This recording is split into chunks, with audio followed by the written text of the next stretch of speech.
KIIFB masala bond കേസിൽ മുൻ ധനമന്ത്രി ഡോക്ടർ ടി എം തോമസ് ഐസക്കിനെതിരായ ഇ.ഡി. സമൻസിൽ ചൊവ്വാഴ്ച വരെ തുടർ നടപടി പാടില്ലെന്ന് ഹൈക്കോടതി. എന്തിനു വേണ്ടിയാണ് തോമസ് ഐസക്കിനെ ചോദ്യം ചെയ്യേണ്ടതെന്ന് കോടതിയെ ബോധ്യപ്പെടുത്തണമെന്ന് ജസ്റ്റിസ് ടി.ആർ. രവി വ്യക്തമാക്കി. ഹർജികൾ ചൊവ്വാഴ്ച വീണ്ടും പരിഗണിക്കും. കൊച്ചിയിൽ നിന്ന് ശ്രീകാന്ത് നൽകും കൂടുതൽ വിവരങ്ങൾ.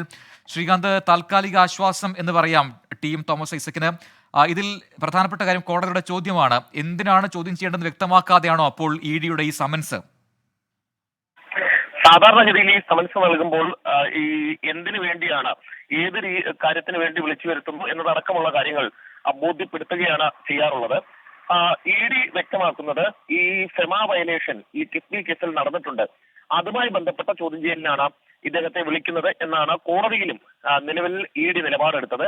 അതിനിടയിലാണ് കോടതിയുടെ ഒരു പരാമർശം വന്നത്. എന്തിനു വേണ്ടിയാണ് തോമസ് ഐസക്കിനെ വിളിക്കുന്നത് എന്നറിയണം, അതിനുശേഷം മാത്രം തുടർ നടപടി മതി എന്നൊരു നിലപാടിലേക്ക് കോടതി എത്തിച്ചേർന്നിട്ടുണ്ട്.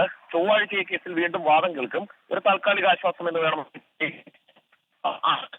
ഈ തുടർ സമൻസുകൾ അയക്കുകയോ തുടർ നടപടികളോ പാടില്ല എന്നുള്ളതാണ് ഈ ഇടക്കാല ഉത്തരവിന്റെ പ്രത്യേകത. കിഫ്ബി ചൂണ്ടിക്കാണിച്ച് തങ്ങളുടെ ഉദ്യോഗസ്ഥർ ഹാജരായിട്ടുണ്ട്, കൊടുക്കാവുന്ന രേഖകളെല്ലാം കൊടുത്തിട്ടുണ്ട്.